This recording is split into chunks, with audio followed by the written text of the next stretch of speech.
চতুর্দিকে বসে আছেন আজকে প্রভু রামচন্দ্র সবার মধ্যে প্রকাশ করেন, মনে রাখেন। কি প্রকাশ করেছে? শ্রীরামচন্দ্র করজোরে বললেন, ওগো আমার প্রিয় দেশবাসীগণ, আমার শরীর ভক্তবৃন্দগণ, আপনারা তো জানেন সর্বজন লঙ্কায় আমি বধ করেছি দশমুণ্ড রাবণ। লঙ্কায় বলছি দশমুণ্ড রাবণ, আবার অযোধ্যায় এসে বিনা দোষে আমার পঞ্চমা সন্তোষ সদা সীতাকে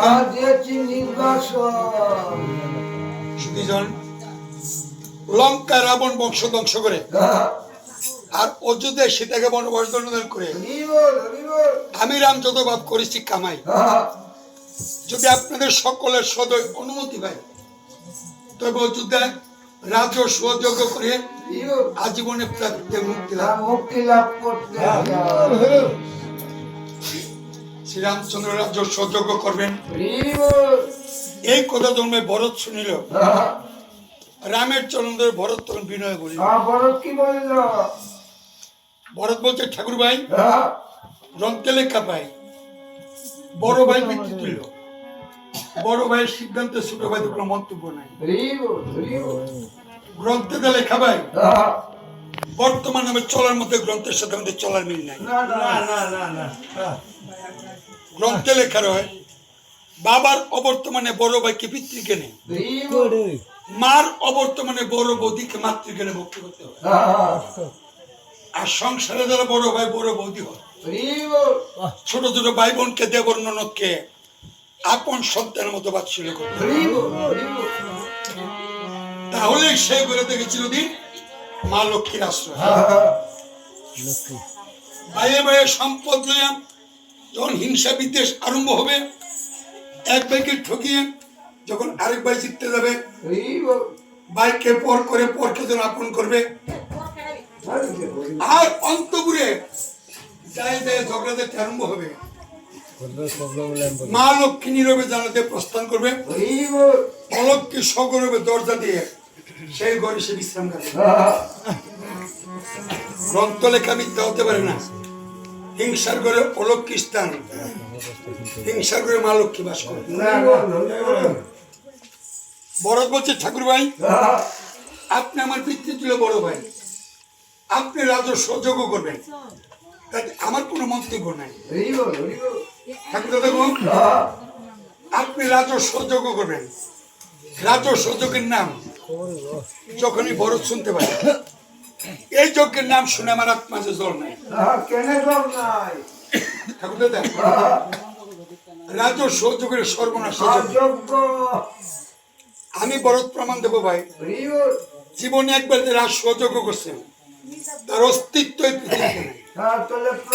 প্রমাণ ঠাকুর দাদা, সূর্য বংশে আমাদের পূর্বপুরুষ রাজা হরিশ্চন্দ্র ছিলেন। হরিশ্চন্দ্রের মতো দানবী এত বড় দাতা কারে তুলনা করবেন? যে রাজা হরিশ্চন্দ্র গুরু বিশ্বামিত্রের চরণে রাজ্যদান করলো, স্ত্রী পুত্র বিক্রয় করলো, নিজে বিক্রয় গুরু দক্ষিণে দিল, সে রাজা হরিশ্চন্দ্র রাজস্ব যোগ্য করে পুণ্যের ব্যাগে হলো, স্বর্গ না পেল, মর্ত না পেল, অদ্যাবধি দানবী হরিশ্চন্দ্র তাই রামের চরণ ধরে বলছে, ভরত ভাই এই সর্বনাশ যজ্ঞ আমাদের দরকার নাই। ভরতের কথা হল সমাপন। বিষণ্ণ মদনে বসে আছেন। এমন সময় রাম সাকাতে বলতেন কথা অনুজ লক্ষণ কি বলেছে? লক্ষণ বলছে, ঠাকুর ভাই রাজস্ব যোগ্য করতে ভরত ভাইয়ের সদিচ্ছা নাই।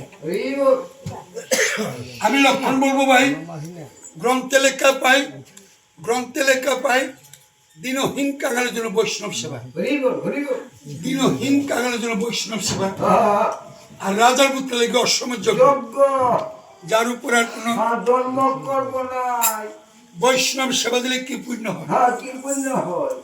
লক্ষণ বলছে, ঠাকুর ভাই বিভিন্ন গ্রন্থে লেখা ভাই বৈষ্ণব সেবা দেন নাই, বৈষ্ণব সেবার প্রসাদ পান নাই। এমন কোন ব্যক্তি একদিন মনে মনে মানসিক করে আমার তো ক্ষমতা নাই বৈষ্ণব সেবা দিতে, 10 দড়ি ভিক্ষা করে হলো বৈষ্ণব সেবা দেব এই কাঙালের বাড়িতে, 10 দড়ি ভিক্ষা করে হলো একদিন আমি বৈষ্ণব সেবা দেব, বৈষ্ণব সেবা দেব। বৈষ্ণব সেবার মানুষই মনে মনে করে একটা মহাপাপী যদি মরে, শুধু বৈষ্ণব সেবার মানুষের পুণ্যে মরার পরে কোটি কল্প কাছে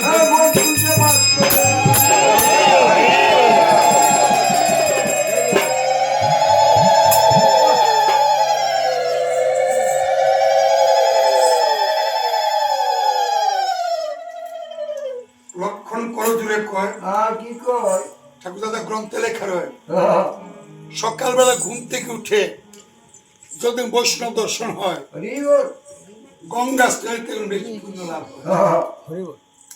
গ্রন্থে পরিষ্কার লেখা আছে একটা মহাপাপী মারা গেছে, মরার পরে মহাপাপী নরক খেতে আছে, এমন একটা পাপির চিৎকার গেছে যদি কোনো মহন্ত বৈষ্ণব হেঁটে যায়, বৈষ্ণবের বাতাসে তিনি পরশে নরকের ভাবে মুক্তি আর শ্বশুরে গ্রন্থে আরো পাওয়া যায় কৃষ্ণ নাম করতে করতে কোন মহন্ত বৈষ্ণব গোসাই রাস্তা দিয়ে হেঁটে যায়, বৈষ্ণবের বাতাসে তিনি পরশে চারিপাশে 400 হাত মাটি, বৃন্দাবনের মাটি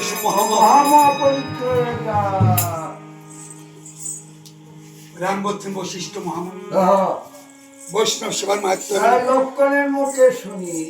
এবার অশ্বমেধ যুগের কিবা পুণ্য বলেন মহামণি। বৈশিষ্ট্য মুনি বলছিলাম আকাশের তারা যদি পরিবারে পারি, 7 সমুদ্রের জল যদি কলসিতে পড়তে পারি, পৃথিবীর সমস্ত বালুর কণা যদি আমি এক এক করে করতে পারি, তো অশ্বমেধ যুগের পুণ্য কথা বলিতে না পারি। আমি বৈশিষ্ট্য মুনি যুগে জানি কোন ভাগ্যবান সন্তান জীবনে একবার যদি অশ্বমেধ যজ্ঞ করতে পারে, যজ্ঞের পুণ্য ফলে পিতৃকুলের মাতৃকুলের শ্বশুর কুলে 3 কুলে যত নরকবাসীকে বৈকুণ্ঠবাসী। এই কথা প্রভু রাম যখন শুনিলেন অশ্বমেধ রাম তখন বৈশিষ্ট্য মুনি বলতে পারেন অশ্বমেধ যজ্ঞের মুখে বলা ছিল কিন্তু যজ্ঞ এত সুদান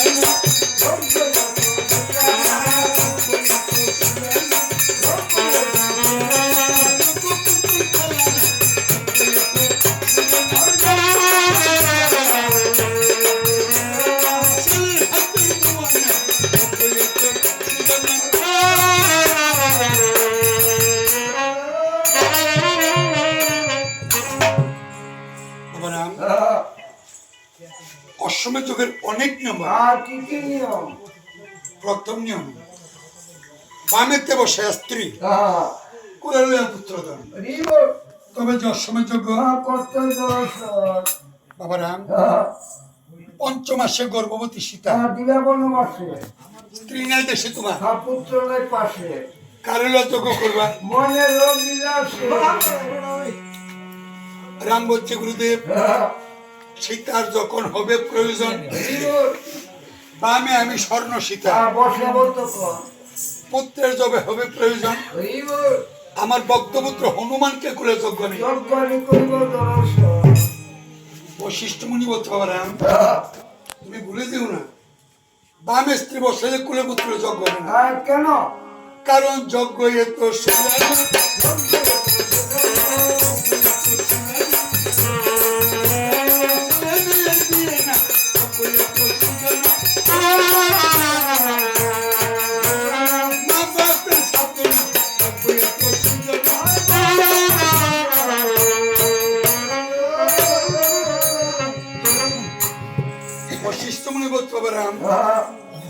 অশ্বমেধ যজ্ঞ যার নাম ওটা ছেলে মেয়ের মা বাপের শনি ঠাকুরের বিপদনাশিনী